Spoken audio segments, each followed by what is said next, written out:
તો સૌ પ્રથમ તમે આ સામે પહેલાં જોઈ શકો છો સાવરિયા શેઠ મંદિર અને મંદિરની ધજા. તમને ધજાના આખા દર્શન થાય છે.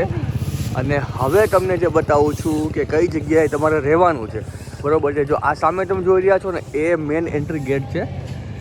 એન્ટ્રી ગેટથી જેવા જ તમે અંદર આવશો, બરાબર, થોડા આ બાજુ આવશો એટલે આવી દુકાન જવું થશે. અને એની એક્ઝેક્ટ સામે તમે આ યશોદા વિહાર કરીને ધર્મશાળા આવતી છે. જો અટેચ તમારે જોતું હોય ને તો માત્ર 300 રૂપિયામાં છે. અને બીજું બે અટેચ જોતા હોય તો 150 રૂપિયામાં રૂમ છે. અને 100 રૂપિયામાં રૂમ કોણ દે? આખો રૂમ 100 રૂપિયામાં દે છે.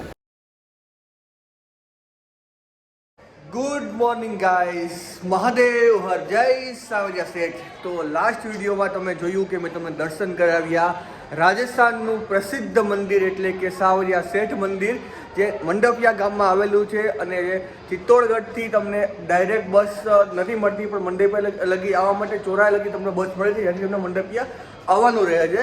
તો હવે આ વિડીયોમાં તમને હું બતાવીશ કે જો તમે સાવરિયા શેઠ તમે દર્શન કરવા માટે આવો છો તો તમારે રહેવા માટે, જમવા માટે શું અહીંયા વ્યવસ્થા છે, તમને સંપૂર્ણ આખા વિડીયોમાં જોવા મળશે. ચેનલ પર નવા હો, લાઈક કરજો, સબસ્ક્રાઈબ કરજો અને શેર કરજો. અને જે લોકો સાવરિયા શેઠનું પ્લાનિંગ કરે છે એના માટે આ વિડીયો બહુ ઇમ્પોર્ટન્ટ છે, તો જરૂરથી તમે જોજો.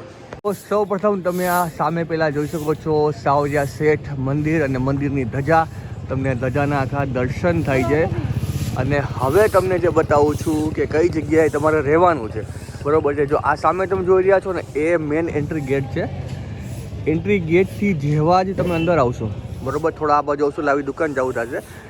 અને એની એક્ઝેક્ટ સામે તમે આ યશોદા વિહાર કરીને ધર્મશાળા આવશે, જે મંદિર ટ્રસ્ટની ધર્મશાળા છે. તો ત્યાં જવાનું છે. તો ત્યાં તમને કેટલામાં રૂમ મળે છે બતાવ્યું છું. બહુ સસ્તા એટલે બહુ વ્યાજબી હવે આખા રૂમ છે. પહેલાં તમે આ ધર્મશાળાનો બહારથી આખો આ વ્યૂ જોઈ લો. આખી આ ધર્મશાળા છે. અને લોકેશન તમને કીધું કે એક્ઝેક્ટ અહીંયા ગેટથી આગળ આવશો એટલે પહેલાં ધર્મશાળા જ આવશે. અને મંદિરની અટકવા, મંદિરની એક્ઝેક્ટ સામે મંદિર છે, એની એક્ઝેક્ટ આ સામે જ આખી આ ધર્મશાળા છે, બરાબર છે. તો અંદર જઈને પહેલાં તમને હું એનો ભાવ કહી દઉં છું, પછી રૂમ બતાવી દઉં છું. તો જો આપણે અંદર આવશો તો આ લખેલું છે કે યશોદા વિહાર ધર્મશાળા. આ નામ તમે જરૂરથી રાખજો, યશોદા વિહાર ધર્મશાળા. જેવા એન્ટર થશો, બરાબર છે, એટલે અહીંયા છે ને તમને કાઉન્ટર મળશે. એ કાઉન્ટર ઉપર તમારે છે ને પૈસાને ભરી દેવાના છે. શું પ્રાઇસ છે એ પણ તમને કહી દઉં છું. જો આ સામે તમે જુઓ છો ને, તો આ કિરાયાની સૂચિ છે. જો અટેચ તમારે જોતું હોય ને તો માત્ર 300 રૂપિયામાં છે. અને બીજું બે અટેચ જોતા હોય તો 150 રૂપિયામાં રૂમ છે. અને 100 રૂપિયામાં રૂમ કોણ દે? આખો રૂમ 100 રૂપિયામાં દે છે. અને વીઆઈપી ઓનના 1500 રૂપિયા છે. તો આ તમે એકવાર ભાવ જોઈ લો, 150, 100 અને 300 અને 1500. તો આ સામે આપણે પહોંચી ગયા છીએ. અને હા, જે લોકોને છે ને મતલબ એમને રહેવું હોય પૈસા દીધા વગર, તો એ લોકો અહીંયા આખા લોબીમાં ગમે ત્યાં સૂઈ શકે છે. બસ સંડાસ બાથરૂમ બધી જગ્યાએ અવેલેબલ છે. તો આરામથી ગમે ત્યાં તમે સૂઈ શકો છો. કોઈ પણ પ્રકારનો પૈસા દીધા વગર પણ તમે અહીંયા રહી શકો છો. તો પહેલાં આપણે અંદર એન્ટર થઈએ તો ટોટલ આ છે ને 2 માળની બિલ્ડિંગ છે, એક નીચેનો માળ ને ઉપલો માળ. અને ટોટલ રૂમ કેટલા છે કે રૂમ 130 રૂમ છે. જો ઉપર તમે રૂમ લખી વાંચી શકો છો, 32 નંબર, 33 નંબર, 34 નંબર. આ બાજુ પણ જો આ મેઇન એન્ટ્રન્સમાં અંદર એન્ટર થયા આપણે. જો આ પાણીના છે ને બધી જગ્યાએ પાણીની વ્યવસ્થા છે કે તમે ઘરેથી શીશો લઈ આવો છો તો આ શીશામાં તમે પાણી ભરી અને તમારા રૂમમાં તમે લઈ જઈ શકો છો. બાઇક પાર્કિંગ પણ છે. જો આ તમારે એમની ગાડી તમારી પણ અહીંયા પાર્ક કરી શકો છો. અને જો આ પાણી ભરવા માટે છે. અને આખો નીચેના હોલ છે, અહીંયા પણ સૂઈ શકો છો. અંદર પણ જગ્યામાં તમે સૂઈ શકો છો. તેને તમારે એક પણ પૈસો દેવાનો નથી. હવે છે ને આપણે જોઈએ છીએ જે રૂમ બતાવવું છે કે 100 રૂપિયામાં. હા ગાઈઝ, માત્ર ને માત્ર 100 રૂપિયામાં તમને કેવો રૂમ મળે છે એ તમને બતાવું છું. જો ઘણા લોકો છે ને અહીંયા જ નીચે રહે છે, રૂમની એને કોઈ જરૂરિયાત નથી હોતી, તો અહીંયાથી તૈયાર થાય છે. પણ આપણે તો શું ચાર્જિંગ બાર્જિંગ બધું કરવું હોય એટલે રૂમ ફરજિયાત રાખવો જ પડે. જો અહીંથી હવે ને ઉપર જઈ જઈએ આપણે. આખો પહેલો માળ ગ્રાઉન્ડ ફ્લોર હતો, નીચલો બીજો માળ આવે છે. અને જો આ મહિલા માટે પણ અલગથી વ્યવસ્થા છે, જોઈ શકો છો. અહીંયા મહિલા છે, જે લોકો મહિલા આવે છે એ પણ અલગથી રહી શકે છે, કોઈ ઇસ્યુ નથી. નીચે જો આ આખું અહીંયા દેખાય છે, અહીંયા પણ તમે રહી શકો રીતના, બરાબર છે. અને હવે તમને રૂમ બતાવું છું. જો આ બધા રૂમ છે, અલગ અલગ બધા રૂમ છે. અને આ નંબર પર જે લખેલું છે 92 થી 130 નંબર અહીં લગી છે.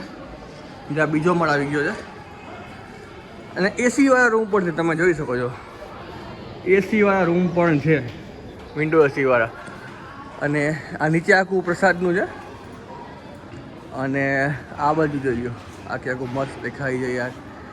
2 જ માળની બિલ્ડિંગ છે અને હરેક રૂમ ઉપર જો તમને આવી રીતના છે ને નંબર લખેલા હોય છે કે જ્યારે તમે પૈસા આપો છો રૂમ બુક કરવા માટે 100 રૂપિયા, ત્યારે તમને આ નંબર ચિઠ્ઠી આપે છે. જે નંબર ચિઠ્ઠી આપે છે એ રૂમમાં તમારે જવાનું હોય છે. તો હવે અહીંથી થોડા આગળ જઈએ છીએ. આગળ થઈને તમને મારો રૂમ જે રૂમ લીધો હતો એ રૂમ તમને બતાવું છું. મારો રૂમ હતો રૂમ નંબર 129. આ આવી ગયા આપણે બીજા માળના પાછલા ભાગે. આ ટોટલ 94થી સ્ટાર્ટ થાય છે અને 130 લગી બધા રૂમ અહીંયા અવેલેબલ છે.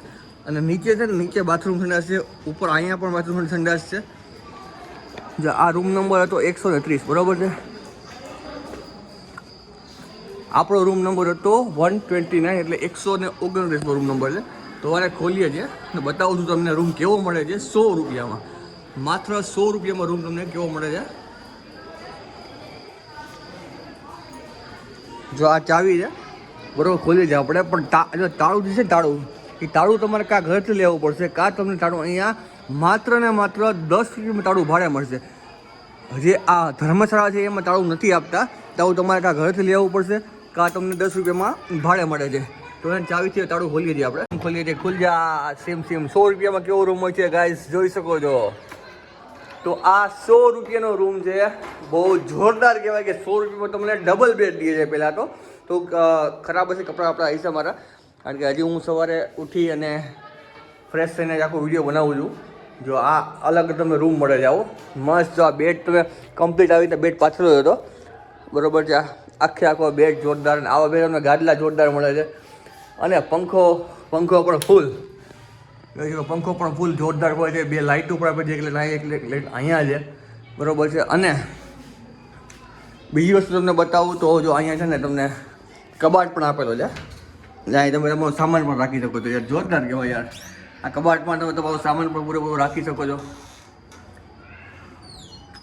પાછું બંધ કરી દઈએ છીએ આપણે. ને આ આખો રૂમ, અને આ રૂમથી પાછા આપણે બહાર જઈએ. બધા રૂમ સેમ જ છે. અને ઓલી બાજુ સંડાસ બાથરૂમ છે, નીચે સંડાસ બાથરૂમ છે, તમે જઈ શકો છો. આમાં 100 રૂપિયામાં સંડાસ બાથરૂમ અંદર નથી આવતા, તમારે બહાર જ તમારે જવું પડે છે. જે 300 રૂપિયા રૂમ છે અને 150 એમાં સંડાસ બાથરૂમ આવે છે, 100 રૂપિયામાં નથી આવતા. તો તમે જોઈ શકો છો કે માત્ર ને માત્ર 100 રૂપિયામાં તમને આવો રૂમ કોઈ આપે. ખાલી ને ખાલી 100 રૂપિયામાં તમને પર્સનલ રૂમ, બંક બેડ નથી ગાઈસ. આ બંક બેડ નથી, પર્સનલ રૂમ છે 100 રૂપિયામાં. બહુ જોરદાર કહેવાય. અને હવે છે ને તમને હું કહું કે તમારે છે ને જે સાવરિયા તમે આવો છો તો તમારે કેવી રીતના આવવું. જો તમે ઉદયપુરથી આવતા હોય ને તો ડાયરેક્ટ બસ સાવરિયા સેટની છે, ઠીક છે. ઉદયપુરથી ડાયરેક્ટ બસ સાવરિયા સેટની છે. ચિત્તોડગઢથી પણ ડાયરેક્ટ બસ સાવરિયા સેટની છે. જો એમાં ઘણી બસો ડાયરેક્ટ નથી હોતી, તેનામાં તમારે શું કરવું ખબર છે? ઉદયપુરથી કે ચિત્તોડગઢથી છે ને સાવરિયા સર્કલ લગી બસ બધી જતી હોય છે. જે બસ આમ જયપુર સાઈડ જતી હોય છે કે જયપુરથી ઉદયપુર સાઈડ જતી હોય છે, એ બધી બસ છે ને સાવરિયા સેઠે સર્કલ એને ઊભી રહે છે. ત્યાં તમારે ઉતરી જવાનું છે. ત્યાં ઉતરશો તમે તો ત્યાં તમને બીજા રિક્ષાવાળા છે, બસવાળા છે, એ તમને માત્ર ને માત્ર 20 રૂપિયામાં, ત્યાંથી 7 કિલોમીટર સાવરિયા સેઠ મંદિર થાય છે, તો 20 રૂપિયાની અંદર તમને સાવરિયા સેઠ મંદિર અંદર ગેટ પાસે સુધી તમને મૂકી જશે, માત્ર ને માત્ર 20 રૂપિયામાં. આગલા વિડીયોમાં તમે જોયું કે તમને મેં સાવરિયા સેઠ મંદિરના દર્શન કરાવ્યા. જો ગાઈસ જે લોકોને છે ને સાવરિયા સેઠ આવવું હોય ને તો ટાઈમિંગ પણ બેસ્ટ છે. અને અહીંયા રહેવા જમવાની કોઈ માથાકૂટ જ નથી. ભલે ગામ નાનું રહ્યું, ગામડું છે, પણ કોઈ પ્રકારની અવ્યવસ્થા નથી અહીંયા. અને સંપૂર્ણ રીતે દર્શન થાય છે. અને દર્શનમાં પણ કોઈ પ્રકારની રોકટોક નથી. અને આરામથી તમે દર્શન કરો, શાંતિ દર્શન કરો, જોરદાર દર્શન થાય છે સાવરિયા સેઠના. તો મને તો બહુ મજા આવી. મને રૂમ પણ કાફી કમ્ફર્ટેબલ આપ્યો. 100 રૂપિયામાં રહેવા કોઈ ધીએ જ નહીં. આમાં 100 રૂપિયા રૂમનું ભાવું છે અને 100 રૂપિયા ડિપોઝિટ દીધી છે. 100 રૂપિયામાં તમે 2 જણા આરામથી રહી શકો છો, એવું નથી એક જ જણા. એટલે એક જણાના ખાલી 50 રૂપિયા થયા. તો તમે ફેમિલી સહિત આવો છો બરોબર છે કે ફ્રેન્ડ સાથે આવો છો તો તમારા 100 રૂપિયામાં પાછા તમે 2 ડિવાઈડ કરી શકો છો. બરોબર. તો 50 રૂમ કોણ દે વિચાર કરો, 50 રૂપિયામાં. તો આવી રીતના રૂમ હતો આખો. તો હવે પાછા આપણે બહાર જઈએ છીએ, તમને હું સરસ બાથરૂમ કેવા છે એ બતાવું છું, જમવાની શું વ્યવસ્થા છે એ બતાવું છું. હજી તો 7:30 કે જમવાનું હશે નહીં, પણ જમવાનું થશે ત્યાં અત્યારથી જશું આપણે, તમને હું એ પણ બતાવીશ. હવે નહાવા ધોવાની શું વ્યવસ્થા છે, સંડાસ બાથરૂમ શું વ્યવસ્થા છે, ત્યાં જઈએ છીએ આપણે. જે લોકો રૂમ 100 રૂપિયા લે છે, કે જે લોકો એમને અહીંયા રહીએ છે, મતલબ કોઈ પણ પૈસા લીધા વગર ફ્રીમાં રહેવું છે ને, તો ફ્રીમાં પણ રહી શકે છે. તો એ લોકો નહાવા ક્યાં જાય છે, બરોબર છે, એના માટે આપણે તમને બધું બતાવું છું. જેવા નીચે ઉતરશો ને તો સામે આ જગ્યાએ છે ને, ત્યાં આગળ આટલું બધું નહાવાનું ચાલુ છે. શૂટિંગ એટલું નહીં કરી શકું, પણ હું તમને બતાવી દઉં છું કે જે આજે તમને દેખાય છે આ જગ્યા, ત્યાંથી આમ પાછળ જશો એટલે જો ત્યાં શૌચાલય અવેલેબલ છે અને નહાવા ધોવાની સંપૂર્ણ આખી વ્યવસ્થા ત્યાં અવેલેબલ છે. જો આ જગ્યાએ તમે આરામથી નાહી શકો છો, ફ્રેશ થઈ શકો છો, બરોબર છે, આખી અવેલેબલ છે. હવે પાછા આપણે આપણા રૂમે જઈએ છીએ, અહીંથી ચડી જઈએ છીએ પાછા રૂમે.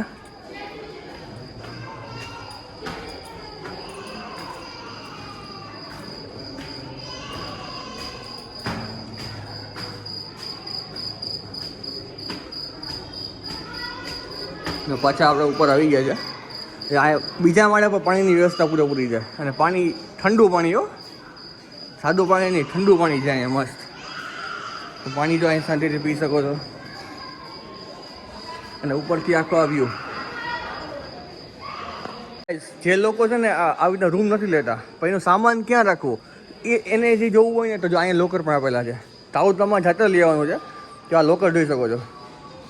ત્યાં લોકર છે ને, એ લોકરમાં પણ તમે આ તારાંશમાં તમારો સામાન જે રાખી શકો છો. તો ભાઈ લોકર ખાલી જ છે, જો બરાબર. તમારો સામાન તમે આરામથી રાખી શકો છો આગળ. જે લોકો રૂમ નથી લેતા એ લોકો માટે સ્પેશિયલ ત્યાં સામાન રહી શકે છે. અને હવે આપણે આપણા રૂમે પાછા જઈએ છીએ. તો ગાઈસ, આ તો સાવરિયા શેઠ મંદિરમાં તમે જો આવો છો તો તમારે રહેવા માટે, જમવા માટે શું વ્યવસ્થા છે. તમને મારો વિડીયો ગમ્યો હોય તો ચેનલ પર નવા હોય તો લાઈક કરજો, સબસ્ક્રાઈબ કરજો, અને બીજા લોકોને શેર કરજો, તો બીજા ઘરે બેઠા બેઠા આવી રીતે આખા વર્લ્ડના ટૂર કરી શકે, આવી ધાર્મિક જગ્યાઓના દર્શન કરી શકે.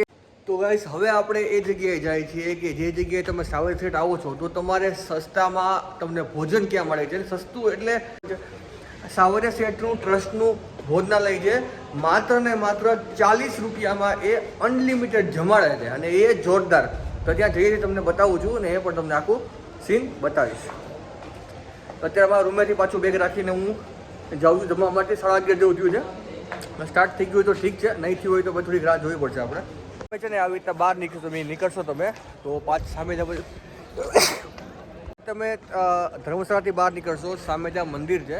હવે કઈ જગ્યાએ ભોજન લેવા છે તમને બતાવું છું. ધર્મશાળાથી આ બાજુ, એટલે મેઇન ગેટ બાજુ થોડું તમે આગળ જશો ને એટલે પહેલાં તો બધી શોપ આવશે. કાલે શોપિંગ પણ કર્યું જોરદાર. મેં અહીંયા સાવરિયા શેઠનો ફોટો, રાજસ્થાની કપડાં એ બધું લીધું છે. અને જો ઓલું ગેટ છે ને સામે, તમને ગેટની પહેલાં આવી જશે, બતાવું છું તમને આખું બધી કમ્પ્લીટ. અને આપણું જે ધર્મશાળા છે એનાથી દૂર પણ નથી, ઘણું નજીક છે. આ સામે આવી ગયું છે સાવરિયા શેઠ ટ્રસ્ટનું ભોજનાલય. આ બિલ્ડિંગ છે, બિલ્ડિંગ પછી જે આવે છે ને એ ટ્રસ્ટનું ભોજનાલય આવી ગયું. ત્યાં જઈએ છીએ આપણે, અને તમને બતાવું છું કે માત્ર 40 રૂપિયામાં શું જમવાનું આપે છે. આખું શૂટિંગ લઈ જઈએ આપણે. આ સામે આવી ગયું છે ટ્રસ્ટનું ભોજનાલય. તો અંદર જઈએ છીએ, અને પહેલાં આપણે જે ટિકિટ છે એ પરચેસ કરીએ છીએ. ટિકિટ મતલબ જે પાસ લઈ જમવાનો એ પાસ લઈએ છીએ આપણે. અને પછી તમને બતાવું છું કેવી રીતે લખ્યો છે, તમે વાંચી શકો છો, શ્રી સાવરિયા શેઠ મંદિર મંડપિયા ભોજનશાળા. તો અહીંથી આપણે પેલા ટિકિટ લેવાની છે, જમવાનો પાસ લેવાનો છે. જો અહીંયા લખેલું પણ છે કે મોટા માટે 40 રૂપિયા, નાના માટે ખાલી 25 રૂપિયામાં તમને અહીંયા ટોકનથી તમે જમવાનું મળશે. જોઈ શકો છો આ સાવરિયા શેઠ ભોજનાલયની પરચી મળી ગઈ, માત્ર 40 રૂપિયામાં જમવાનું છે. તો જઈએ છીએ આપણે અંદર. હવે અંદર પહોંચી ગયા છીએ, અને આપણે હવે અહીંથી તો ડીશ લેવાની છે, ને આખો સાવરિયા શેઠનું ભોજનાલય છે. તો ડીશ લઈએ છીએ, પછી કમ્પ્લીટ કરીએ. માત્ર 40 રૂપિયામાં તમે આ ભોજન જોઈ શકો છો. દાળ અને કઢી બંને હતી, પણ મેં ખાલી દાળ જ લીધી. શાક છે, રોટલી છે, પાપડ છે, ભાત છે અને આ મિષ્ટાનમાં છે આથી ખીર છે. તો આટલું 40 રૂપિયામાં કોણ આપે તમે જો હું મસ્ત એન્જોય કરું છું, ખાઉં છું ને બધી તમને મળું છું. તો આ તું સાવરિયા સેટમાં તમારે રહેવાનું, જમવાનું અને એની બધી શું વ્યવસ્થા છે એ વિડીયો તમને મારો વિડીયો કેવો લાગ્યો નીચે કોમેન્ટ બોક્સમાં જરૂરથી બતાવજો. મળીએ છીએ આવા એક નવા વિડીયો સાથે. તો તમને એક વાર જજા કહીને મહાદેવ હર જય સાવરિયા સેટ.